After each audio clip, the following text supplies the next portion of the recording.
Today I'm going to show you Audacity, our sound file creating software. Today I will show you how to create a sound file, edit it, and upload it as an MP3 file to your blog. But first of all, you need to make sure that you have a microphone and a headset installed on your computer. The first thing we need to look at are these basic buttons.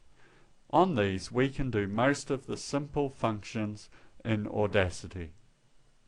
We have a pause button, a play button, a stop button, skip to the start, skip to the end button, and the all-important record button. You can explore all the other buttons in your own time. So I'm going to get started by making a recording. If I click the record button, you will see a track window appears. And as you can see, it's recording my voice. To stop my recording, all I need to do is click stop.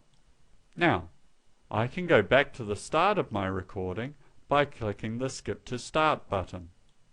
If I click play, I will be able to hear the recording in my headphones. I don't think you can hear it that well, but I click play, I can hear my voice in my headphones. Now, if I click skip to the end, it takes me to the end of my recording. If I click record again, this will open another track window. You can have your students recording sound files as well. You can have them reading their books so that their parents can hear what they say. Once I've finished my recording, I click stop. Now you can see I have two tracks and they follow on from each other.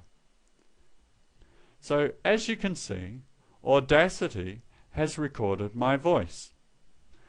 I like to think of this a bit like a text file in a word processor.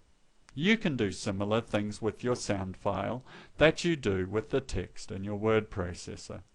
For example, if I hold down my left mouse button and drag it across the sound file, I can select a part of the sound file. Once I've selected that part of the sound file, I can do all sorts of things with it. For example, if I click delete on my keyboard, it deletes that part of the sound file. If I go up to edit, I can undo the delete, and that part of the sound file comes back.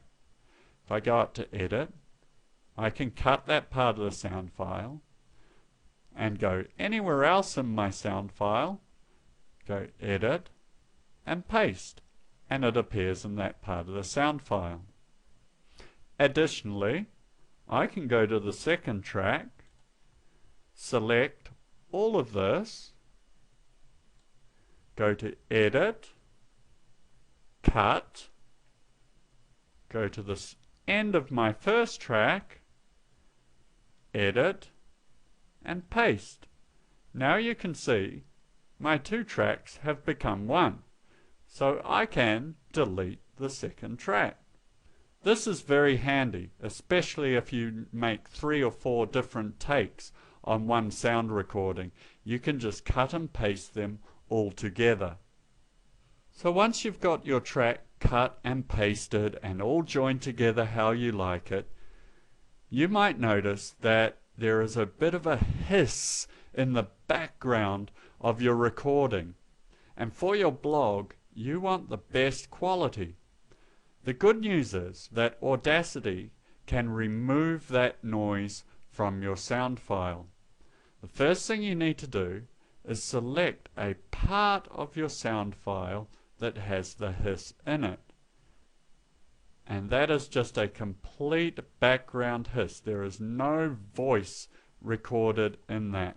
Now, once I've selected my hiss background noise, I go up to Effect, I scroll down, there are lots of different effects, but I scroll down to Noise Removal, and this window appears. I click on Get Noise Profile, then I select my entire track, I can do that by going Control A. I go back up to Effect, Noise Removal, go OK.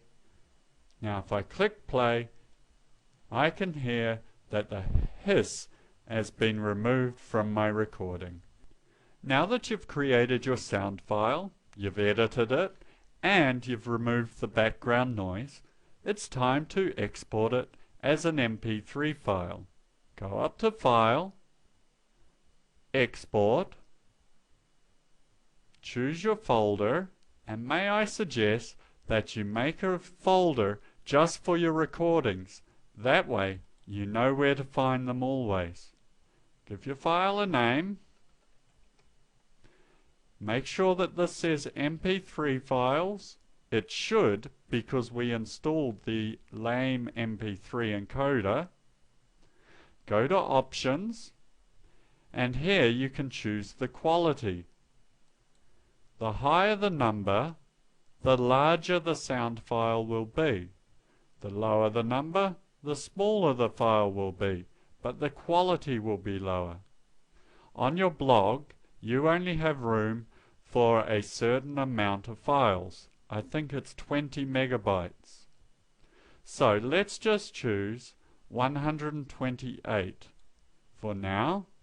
Click OK, and you're ready to save. Click Save.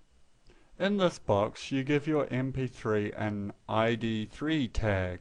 This means when learners download your podcast onto an MP3 player, they can see the title of the track.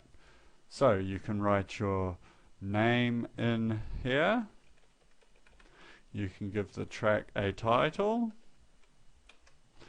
And you can do album titles, years, whatever you wish. Click OK. And you can see that it's created our MP3. If we go to our desktop, under My Recordings, you can see we have the MP3 file.